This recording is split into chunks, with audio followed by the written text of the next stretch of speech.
Hello guys, welcome back to Ambutudhan programming. நம்ம last வீடியோவில் ஸ்ட்ரிங்ஸ்னா என்ன, அது எதுக்காக யூஸ் பண்ணோன்னு பார்த்தோம். இந்த வீடியோவில் நம்ம கலெக்ஷன்ஸ் பற்றி பார்க்கலாம். கலெக்ஷன்ஸ்னா நம்ம ஆல்ரெடி சொன்ன மாதிரி தான், அது ஒரு டேட்டா ஸ்ட்ரக்சர். பைத்தானில் டோட்டலாக 4 டைப்ஸ் ஆஃப் கலெக்ஷன்ஸ் இருக்குது: லிஸ்ட், டப்பிள், செட், டிக்ஷனரி. நம்ம இன்னைக்கு லிஸ்ட்டை பற்றி தான் பார்க்க போகிறோம். வாங்க நம்ம வீடியோக்குள்ளே போகலாம். லிஸ்ட்டு வந்து ஆர்டர்ட் அண்ட் மியூட்டபிள் கலெக்ஷன். ஆர்டர்ட்னா சீக்வன்ஸாக இருக்கும், அதை இண்டெக்ஸ் வச்சு நம்ம ரெஃபர் பண்ணுவோம். அப்புறம் மியூட்டபிள்னா நம்ம ஆல்ரெடி சொன்ன மாதிரி தான், ஒன்ஸ் அந்த கலெக்ஷன் க்ரியேட் ஆனதுக்கப்புறம் கூட நம்மளால் அதோட வேல்யூஸை மாடிஃபை பண்ண முடியும். நம்ம ஒரு லிஸ்ட்டை எப்படி டிஃபைன் பண்ணுறதுன்னு பார்ப்போம். சும்மா ஏன்னு ஒரு வேரியபிளில் எம்டி லிஸ்ட் நம்ம கொடுக்கலாம். ஏல எதுவுமே இல்லை, ஏ வந்து ஒரு லிஸ்ட், அதில் எந்த வேல்யூஸும் இல்லை. ஏ வந்து லிஸ்ட்டு தான்னு நம்ம வெரிஃபை பண்ணுறதுக்கு நம்ம டைப் யூஸ் பண்ணலாம். நான் டைப் ஃபங்க்ஷன் ஆல்ரெடி சொல்லியிருக்கேன். ஸோ இப்போ இது ஒரு லிஸ்ட், நம்ம ப்ராக்கெட் வச்சு டிஃபைன் பண்ணலாம், இல்லை லிஸ்ட் கன்ஸ்ட்ரக்டர் கூட யூஸ் பண்ணலாம். இப்படி போட்டால் இது ஒரு லிஸ்ட் கன்ஸ்ட்ரக்டர். இப்போயும் நம்மளுக்கு வந்து எம்டி லிஸ்ட்டு தான் இருக்கும். ஸோ எப்படி வேணால் நீங்கள் யூஸ் பண்ணிக்கலாம். நீங்கள் டிஃபைன் பண்ணுறப்பயே வேல்யூ வச்சு நீங்கள் கொடுக்கலாம், இல்லை எம்டியாகவும் கொடுக்கலாம். நம்ம ஃபஸ்ட்டு எம்டியாக கொடுத்தோம், இப்போ நம்ம டிஃபைன் பண்ணுறப்பயே வேல்யூஸ் கொடுப்போம். இப்போ ஏழு சும்மா 5 நம்பர்ஸ் இருக்குது. இதை நம்ம லிஸ்ட் கன்ஸ்ட்ரக்டரில் கூட கொடுக்கலாம். இங்கே வேல்யூ கொடுக்குறேன், இப்போயும் நம்மளுக்கு எலிமெண்ட்ஸ் இருக்குது. ஸோ இப்படி தான் பேசிக்காக ஒரு லிஸ்ட்டை நம்ம க்ரியேட் பண்ணுவோம். நம்ம ஸ்ட்ரிங்கில் எப்படி ஒரு எலிமெண்ட்டை ஆக்சஸ் பண்ணோமோ அப்படி தான் லிஸ்ட்லேயே நம்ம ஆக்சஸ் பண்ணுவோம், இண்டெக்ஸ் வச்சு. ஃபார் எக்ஸாம்பிள் இந்த ஏவும் பியுமே நம்ம எடுத்துப்போம். நம்ம ஏல கரெக்டாக தேர்ட் எலிமெண்ட் மட்டும் எடுக்கணும்னா ஏ ஆஃப் 2ன்னு போட்டோம்னா நம்மளுக்கு அது தேர்ட் எலிமெண்ட் 3, அது நம்மளுக்கு கிடச்சிடும். இந்த மாதிரி நீங்கள் சீக்வன்ஸ் ஆஃப் எலிமெண்ட்ஸையும் எடுக்கலாம். இப்போ தேர்ட் எலிமெண்ட்லேருந்து ஃபுல்லாக வேணும்னா இப்படி கொடுத்தீங்கன்னா தேர்ட் எலிமெண்ட்லேருந்து எண்டிங் வரைக்கும் வந்துடும். நீங்கள் அடுத்தடுத்த எலிமெண்ட் இல்லாமல் ஸ்கிப் பண்ணி கூட எடுக்கலாம், இப்படி கூட எடுக்கலாம். இது எல்லாமே நம்ம ரேஞ்சில் பார்த்த மாதிரி தான் காய்ஸ். 3 வேல்யூ கொடுக்கலாம். ஃபஸ்ட் வேல்யூ வந்து start, second value stop, third value step. First value நம்ம ஸ்டார்ட் கொடுத்துட்டோம், செகண்ட் இண்டெக்ஸ்லேருந்து எடுன்னு. நம்ம ஸ்டாப் கொடுக்கலன்னா எண்டிங் வரைக்கும் வந்துடும். தேர்டு நம்ம ஸ்டெப் கொடுத்துருக்கோம் 2ன்னு, அதனால தான் 3க்கு அப்புறம் ஒன்று ஸ்கிப் ஆகிட்டு 5 வருது. இந்த மாதிரி நீங்கள் ரிவர்ஸ்லேயும் பண்ணலாம், இப்படி வந்துடும். ஸோ இதுதான் ஸ்லைசிங். நம்ம ஆல்ரெடி பார்த்தோம்ல, லிஸ்ட்டு வந்து மியூட்டபிள், அதோட வேல்யூவை சேஞ்ச் பண்ணலான்னு. இப்போ ஏல இந்த எலிமெண்ட்ஸ் இருக்குது, எனக்கு 4th எலிமெண்ட் சேஞ்ச் பண்ணணும்னா இப்படி போட்டால் நம்மளுக்கு சேஞ்ச் ஆகிடும். அந்த மாதிரி எதாவது ஸ்பெசிஃபிக்காக எதாவது எலிமெண்ட் இருக்கான்னு கூட நம்மளால் செக் பண்ண முடியும். ஆல்ரெடி ஸ்ட்ரிங்கில் நம்ம மெம்பர்ஷிப் ஆப்ரேட்டர் யூஸ் பண்ணியிருப்போம், அந்த மாதிரி தான் இதுலேயும். நம்ம 7 இருக்கான்னு செக் பண்ணணும்னா 7 ஏன்னு போட்டோம் வச்சுக்கோங்க, ஃபால்ஸ் வரும். ஏன்னா ஏல 7 இல்லவே இல்லை. 2 இன் ஏ போட்டால் ட்ரூ வரும், ஏன்னா ஏல 2ன்னு ஒரு எலிமெண்ட் இருக்குது. இப்படின்னு நம்ம செக் பண்ணிக்கலாம் எதாவது வேல்யூ இருக்கான்னு. லிஸ்ட்டில் சில இன்பில்ட் மெத்தட்ஸ் இருக்குது, அதை நம்ம ஆப்ரேஷன் ஈஸியாக செய்கிறதுக்கு. அது ஒவ்வொரு மெத்தடும் என்னென்னு நம்ம இப்போ பார்ப்போம். இப்போ நம்ம ஏல இருக்கிற லாஸ்ட் இண்டெக்ஸில் எதாவது வேல்யூ ஆட் பண்ணணுன்னா அப்பண்டுன்னு ஒரு மெத்தட் யூஸ் பண்ணுவோம். அப்பன்னு யூஸ் பண்ணிட்டு சும்மா 9 இன்சர்ட் பண்ணணுன்னா இப்போ கடைசி இண்டெக்ஸில் 9 அப்பண்ட் ஆயிடுச்சு. ஸோ லாஸ்ட் இண்டெக்ஸில் எலிமெண்ட் ஆட் பண்ணுறதுக்கு நம்ம அப்பண்ட் யூஸ் பண்ணுவோம். அந்த மாதிரி லாஸ்ட் இண்டெக்ஸ்லேருந்து டிலீட் பண்ணுறதுக்கு பாப்னு ஒரு மெத்தட் யூஸ் பண்ணுவோம். ஸோ இப்போ கடைசி எலிமெண்ட் நம்மளுக்கு பாப் ஆயிடுச்சு. நம்ம அப்பண்ட் லாஸ்ட் இண்டெக்ஸில் வேல்யூ ஆட் பண்ணுறதுக்காக நம்ம பார்த்தோம். அந்த மாதிரி நம்ம மிடில்லையும் நம்ம எதாவது ஒரு வேல்யூ இன்சர்ட் பண்ணலாம். அதுக்கு நம்ம இன்சர்ட்னு மெத்தட் யூஸ் பண்ணுவோம். insert. இப்போ இன்சர்ட் மெத்தட் 2 பேராமீட்டர் கெட் பண்ணும். ஃபஸ்ட்டு பேராமீட்டரில் இண்டெக்ஸ் நம்ம பாஸ் பண்ணுவோம், செகண்ட் பேராமீட்டரில் வேல்யூஸ் பாஸ் பண்ணுவோம். சப்போஸ் இப்போ செகண்ட் இண்டெக்ஸில் எனக்கு ஒரு வேல்யூ வேணும்னா இண்டெக்ஸ் போட்டுட்டு இப்படி கொடுத்தோன்னா நம்மளுக்கு இப்போ கரெக்டாக தேர்ட் இண்டெக்ஸில் வேல்யூ ஆட் ஆகிடுச்சு.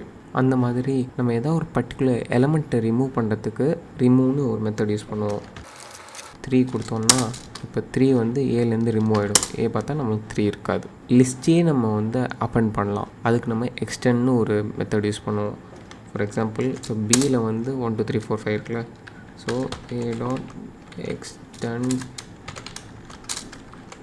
எக்ஸ்டெண்ட் பி கொடுத்தோன்னா இப்போ ஏ கூட பி அப்படியே அப்பண்ட் ஆகிடும். இப்போ ஏதாவது ஒரு பர்டிகுலர் வேல்யூ நம்ம செக் பண்ண முடியும் எவ்வளோ கவுண்ட் இருக்குன்னு. அது கவுண்ட்னு ஒரு மெத்தட் யூஸ் பண்ணுவோம். இப்போ நம்ம 1 கவுண்ட் பண்ணோம், டோட்டலாக 2 1 இருக்குது, அதனால் நம்மளுக்கு 2ன்னு வந்திருக்கு. அந்த மாதிரி நம்ம ஒரு லிஸ்ட்டையே சார்ட் பண்ணணும்னா சார்ட்னு ஒரு மெத்தட் யூஸ் பண்ணுவோம். ஃபுல்லாக சார்ட் ஆகிடும். இது ரிவர்ஸ் பண்ணுறதுக்கு ரிவர்ஸ் மெத்தட் யூஸ் பண்ணலாம். நம்ம பர்டிகுலர் இண்டெக்ஸில் இருக்கிற எலிமெண்ட்டை ரிமூவ் பண்ணாலும் பண்ணலாம். அதுக்கு டெல்னு ஒரு கீவேர்டு யூஸ் பண்ணுவோம். டெல்னா டெலீட். இப்போ 4th இண்டெக்ஸில் இருக்கிற வேல்யூ நம்மளுக்கு போயிடுச்சு. நம்ம இப்போ ஃபார் லூப்பில் எப்படி ஐட்ரேட் பண்ணுறதுன்னு பார்ப்போம். சும்மா லிஸ்ட்டில் 3 ஸ்ட்ரிங் இருக்குது. இதை நான் ஐட்ரேட் பண்ணுறதுக்கு 1 ரேஞ்ச் யூஸ் பண்ணலாம். இங்கே நம்ம ஒவ்வொன்றா பிரிண்ட் பண்ணுவோம். நம்ம ரேஞ்ச் ஃபங்க்ஷன் யூஸ் பண்ணால் ஐ வந்து இண்டெக்ஸை தான் கெட் பண்ணணும். ஸோ ஏவோட இண்டெக்ஸ் வச்சு தான் நம்ம பிரிண்ட் பண்ணணும். அப்படியே ஐன்னு பிரிண்ட் பண்ண முடியாது. ஐன்னு நம்ம பிரிண்ட் பண்ணால் அது எந்த இண்டெக்ஸை தான் பிரிண்ட் பண்ணணும். இப்போ இங்கே ரேஞ்சில் ஃபஸ்ட்டு ஐ 0லேருந்து ஸ்டார்ட் ஆகும். ஸோ ஏல இருக்கிற ஃபஸ்ட் எலமெண்ட்டை கெட் பண்ணால் ஏ ஆஃப் 0ன்னு போட்டால் தான் 0th இண்டெக்ஸில் இருக்கிற வேல்யூ நம்மளுக்கு ரிட்டர்ன் பண்ணணும். இப்போ இதை நம்ம பிரிண்ட் பண்ணால் கரெக்டாக நம்மளுக்கு எல்லாம் பிரிண்ட் ஆகும். நீங்கள் ரேஞ்ச் இல்லாமல் இன்னொரு டைப்பும் யூஸ் பண்ணலாம். அதை நம்ம ஃபார் ஈச்னு சொல்லுவோம். நீங்கள் ரேஞ்ச் பதிலாக டேட்டா ஏ போட்டிங்கன்னா ஏ ஒவ்வொன்று ஐட்ரேட் ஆகிறப்ப ஏல இருக்கிற எலமெண்ட் ஒவ்வொன்றும் ஐயில் ஸ்டோர் ஆகிடும். ஸோ இப்போ ஐ வந்து இண்டெக்ஸாக இருக்காது, ஐ வந்து ஏல இருக்க அந்த ஸ்பெசிஃபிக் எலமெண்ட் ஆகிடும். இப்போ நீங்கள் இங்கே ஐன்னு நீங்கள் பிரிண்ட் பண்ணலாம். எப்படி பிரிண்ட் பண்ணாலும் சேமாக தான் வரும். ஸோ இந்த லூப்பை நம்ம ஃபார் ஈச்னு சொல்லுவோம். இப்போ எனக்கு இந்த ஃபார் ஈச்சும் யூஸ் பண்ணணும், அதே சமயம் எனக்கு இண்டெக்ஸும் வேணும்னா அப்போ நம்ம என்யூமரேட்னு ஒரு ஃபங்க்ஷன் யூஸ் பண்ணுவோம். ஃபார் ஐவின்னு போட்டு என்யூமரேட்னு போட்டோம் வச்சுக்கோங்க. சாரி, நான் இங்கே ஐ மட்டும் வி பிரிண்ட் பண்ண மாட்டேன்ட்டேன். இப்போ பிரிண்ட் பண்ணோம் வச்சுக்கோங்க. 0th எலிமெண்ட்டில் இல்லாமல் 1 எலிமெண்ட்டில் எல்ஓஎல், செகண்ட் எலிமெண்ட்டில் ஆர்ஓஎஃப்எல் வந்துடுச்சு. ஸோ இப்படி நம்ம இண்டெக்ஸ் அண்ட் வேல்யூ பிரிண்ட் பண்ணலாம். இது இல்லாமல் இன்னும் சில ஃபங்க்ஷன்ஸ் இருக்குது. இப்போ இன்னொரு லிஸ்ட்டு நம்ம கொடுப்போம். எனக்கு இப்போ லூப் ஐட்ரேட் பண்ணுறப்ப ஏல இருக்கிற எலிமெண்ட்டும் பிரிண்ட் ஆகணும், பியில் இருக்கிற எலிமெண்ட்டும் பிரிண்ட் ஆகணும்னா ஜிப்னு ஒரு ஃபங்க்ஷன் யூஸ் பண்ணுவோம். ஸோ இது வந்து 2 ஆர்குமெண்ட் எடுத்துக்கும், 2 லிஸ்ட்டு நம்ம தரணும். இப்போ பியில் தான் நம்ம நம்பர் கொடுத்துருக்கோம்ல, ஸோ பியை ஃபஸ்ட் ஆர்குமெண்ட்டாக கொடுத்துடலாம். லூப் ஐட்ரேட் ஆகிறப்ப பியில் இருக்கிற எலிமெண்ட்டும் பிரிண்ட் ஆகும், ஏல இருக்கிற எலிமெண்ட்டும் பிரிண்ட் ஆகும். ஸோ இப்படி தாங்க பார்க்குறப்ப பியில் 1 2 3 இருக்குது. ஸோ அதனால் 1 LMAO, 2க்கு LOL, 3க்கு ROFLனு நம்மளுக்கு பிரிண்ட் ஆச்சு. ஸோ இதெல்லாம் ஒரு சில ஃபங்க்ஷன்ஸ் நோட் பண்ணி வச்சுக்கோங்க. இது ரொம்ப ஃப்ரீக்வெண்ட்டாக யூஸ் பண்ண மாட்டோம், இருந்தாலும் தெரிஞ்சு வச்சுக்கிறதுக்கு நல்லது தானே. லிஸ்ட்டில் ஒரு முக்கியமான ஒரு ஃபங்க்ஷன் நீங்கள் ஞாபகம் வச்சுக்கணும், அது வந்து காப்பி என்ன பண்ணணும்னா ஒரு லிஸ்ட்டில் இருக்கிற எலிமெண்ட்ஸை இன்னொரு லிஸ்ட்டுக்கு கொடுக்கும். நீங்கள் அப்போ யோசிக்கலாம், அதுக்கு நம்ம ஜஸ்ட் அசைன்மெண்ட் ஆப்ரேட்டர் யூஸ் பண்ணலாமே, எதுக்கு நம்ம காப்பி யூஸ் பண்ணணும்னு. எதுக்கு யூஸ் பண்ணணும்னு நான் இப்போ ஒரு டெமோவில் காட்டுறேன். நான் ஃபஸ்ட்டு b = a கொடுக்குறேன். காப்பி யூஸ் பண்ணல, ஈக்குவல் டு தான் யூஸ் பண்ணியிருக்கோம். இப்போ b is a நான் செக் பண்ணுறேன். இது நம்ம பிரிண்ட் பண்ணோன்னா ட்ரூன்னு வரும். ஸோ ரெண்டுமே ஒரே ஆப்ஜெக்ட் தான் ஹோல்ட் பண்ணிகிட்ருக்கு. இப்போ நம்ம என்ன பண்ணுவோம், சும்மா பியில் ஒரு எலிமெண்ட்டை ஆட் பண்ணுவோம். நம்ம பிஏ பிரிண்ட் பண்ணுவோம். பியில் நம்ம அப்பன் பண்ணதுனால நம்மளுக்கு பியில் வேல்யூ ஆட் ஆகிருக்கும்.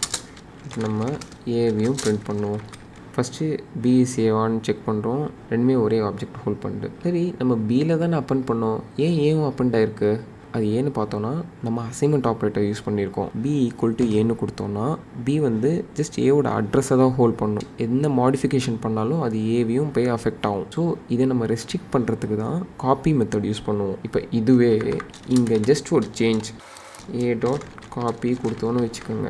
இப்போ அதே எல்லாமே செக் பண்ணுறோம், பார்த்தோன்னா நம்மளுக்கு ஃபால்ஸ்னு வரும். ஏன்னா b வந்து டோட்டலாக ஒரு புது அட்ரஸ் அலோகேட் பண்ணிக்கும். அதனால தான் ரெண்டுமே ஒரே அட்ரஸில் இல்லாததுனால நம்மளுக்கு ஃபால்ஸ்னு வருது. அந்த மாதிரி நம்ம பியில் தான் அப்பன் பண்ணதுனால வெறும் பியில் தான் நம்மளுக்கு அந்த ஷிந்தைருன்னு ஒரு ஸ்ட்ரிங் அப்பன் ஆகிருக்கு, ஏ வந்து அன்எஃபெக்டடாக இருக்குது. ஸோ இதை ஒரு சின்ன டிஃப்ரென்ஸ்.